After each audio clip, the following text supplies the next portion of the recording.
Welcome to our introduction of the electric current and Ohm's law. So when charge flows through a conductor, it's said to be an electric current.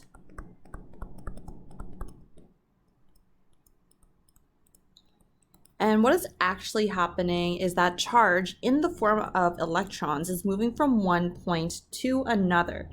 And we define a current as the flow of charge from a given point in a given unit of time. So the current is the flow of charge from a given point in a given unit of time. And charge is defined in coulombs and time in seconds. So that would be 1 coulomb over 1 second is equivalent to 1 ampere. Or you could also say that a current, I, is equal to the charge, Q, over time in seconds. Your charge is in coulombs, your time is in seconds, and this would be equal to 1 amp. So how do you get a charge to move? There are two conditions that need to be satisfied. There must be a path between 2 points on which charges can move, for example, a conductor. And also there must be a potential difference between those 2 points. For example, a buildup of a positive charge at one point and a negative charge at the other. And where do we have these conditions? A battery has these conditions. So here's a diagram of a battery. One end is a positive terminal and the other one's the negative terminal. So for the first condition, there is a path inside the battery between the 2 points of which a charge can move inside here. And also there is a buildup of a positive charge on this end and a buildup of a negative charge on the other. So a battery is simply two materials with the ability to store that charge. One material can store or maintain an excess of positive charge, so that would be called an electron deficit, when two terminals of a battery are connected. Your charge of electrons flow from one terminal to the other. And in some batteries, the terminals are immersed in a solution, which is also an electrolyte, which allows the process to be reversed to recharge the battery. And this could happen in car batteries or certain cell phone batteries. So a little back history, around 1820, George Ohm made this discovery that a current within a wire is proportional to the voltage applied to its end. So I is for current is proportional to V voltage. And a good example of this is if you consider a water pipe. The flow of the water is increased if one end is made higher than the other. This difference in height is called V. You can also increase water flow if you make the pipe bigger or smoother on the inside. This will create less resistance for the flow of water. So the flow of water is inversely proportional to resistance. This is called Ohm's law.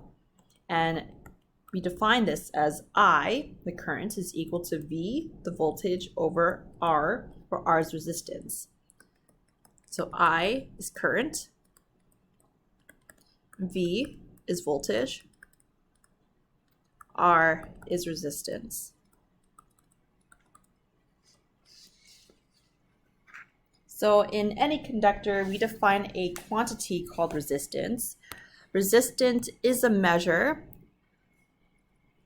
of the ease or lack of ease with which current will flow. So the larger the resistance within a conductor, the smaller the amount of current that can flow through that conductor. And we can define resistance with the following equation. R is equal to V over I. So it's the same as I equals V over R, but we are just rearranging to solve for R, which is the resistance. And if we look at the units, V is volts. I, for the current, is in amps. So V over A is actually equal to ohm. And we would draw the symbol for ohm. So let's go through some examples of utilizing these two new formulas. A current of 2 amps flow through between terminals of a 12-volt battery. We want to find the resistance. So I'm going to use R is equal to V over I for this. Our volts is 12 volts for the battery. And our current is 2 amps. So 12 divided by 2 is 6. And our units V over A is ohms.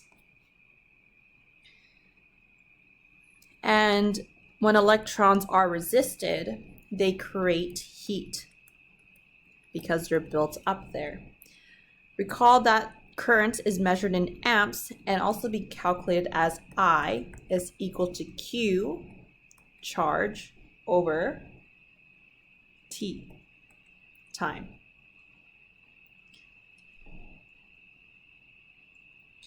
So example 2, 30 coulombs of charge flow past a point in a conductor in 12 seconds. What is the current? So the current I is equal to the charge of 30 coulombs over 12 seconds.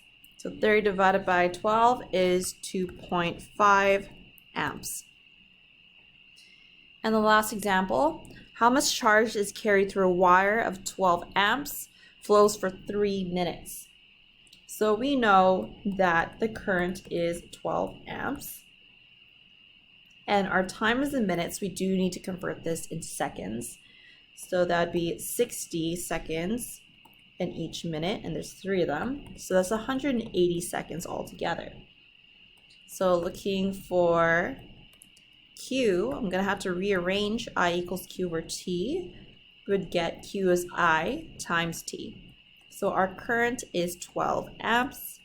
Our time is 180 seconds. So our charge is 2,160 coulombs.